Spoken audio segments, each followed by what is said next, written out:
Bonjour à tous et merci d'être avec nous. À la une de l'actualité économique, le constructeur Stellantis va vendre des voitures chinoises dès la rentrée. 2 modèles électriques de la marque Leapmotor, une petite citadine et un SUV familial. Elles seront disponibles dans 9 pays d'Europe, dont la France. Pour rappel, Stellantis, c'est anciennement Peugeot-Citroën qui a ensuite fusionné avec Fiat ou encore Chrysler. Mais le patron, Carlos Tavares, refuse d'être considéré comme le cheval de Troie des groupes chinois. Il affirme que les véhicules venus de Chine vont de toute façon prendre des parts de marché en Europe. Alors autant profiter de la dynamique. Écoutez. Cela nous permet d'accélérer la mise sur le marché de véhicules électriques intelligents et abordables. Comme vous le savez tous, le prix est actuellement le problème numéro 1 de l'expansion des véhicules électriques dans le monde.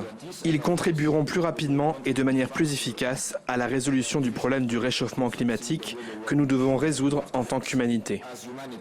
Les prix des véhicules n'ont pas encore été révélés, mais selon des spécialistes, la petite citadine 100% chinoise pourrait être vendue à moins de 20 000 €. Autre atout indispensable pour rassurer les clients français, le constructeur Leapmotor va donc pouvoir s'appuyer sur le réseau de distribution du groupe Stellantis et sur le service après-vente. Stellantis compte plus de 10 000 revendeurs à l'étranger et dispose d'un excellent système de distribution de pièces détachées. Ces usines sont implantées dans le monde entier. Comme l'avenir est incertain en ce qui concerne la politique et la région, nous pouvons espérer que les marques chinoises de véhicules à énergie nouvelle démondialiseront leur production à l'avenir. Les voitures Leapmotor ne seront pas éligibles au bonus écologique étant donné qu'elles sont fabriquées en Asie. Mais cela pourrait changer car elles pourraient à terme être produites en Pologne. Il faut savoir que d'autres constructeurs européens ont également renforcé leur partenariat avec des entreprises chinoises.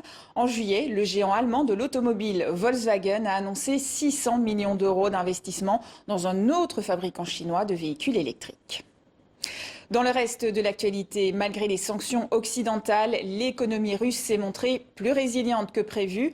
Selon la Banque européenne pour la reconstruction et le développement, la Russie devrait enregistrer une hausse de 2,5% de son produit intérieur brut cette année. Son économie est désormais revenue au-dessus des niveaux d'avant-guerre en Ukraine. C'est justement les dépenses d'armement qui tirent cette croissance vers le haut. On termine ce journal avec ce chiffre du jour, 1 milliard de livres, soit plus d'1 milliard 160 millions d'euros. C'est la somme astronomique que la tournée de Taylor Swift devrait rapporter au Royaume-Uni, où la reine de la pop est attendue pour 15 dates, entre juin et août.